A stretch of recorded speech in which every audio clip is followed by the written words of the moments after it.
Barrister Fuad এখন বলছেন যে উনি ক্যান্টনমেন্ট উড়িয়ে দেওয়ার আহ্বান জানাচ্ছেন।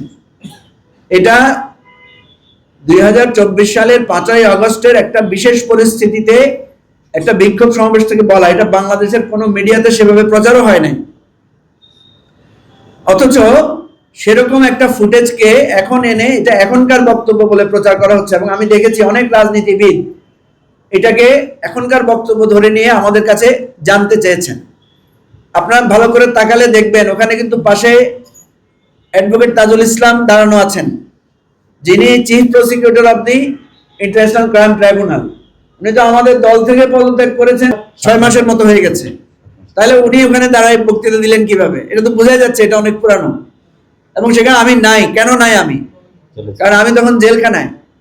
তো এই ছবিটা, ফুটেজটা আপনারা এটা রিয়েল জায়গাটা খুঁজলে আপনারা পেয়ে যাবেন।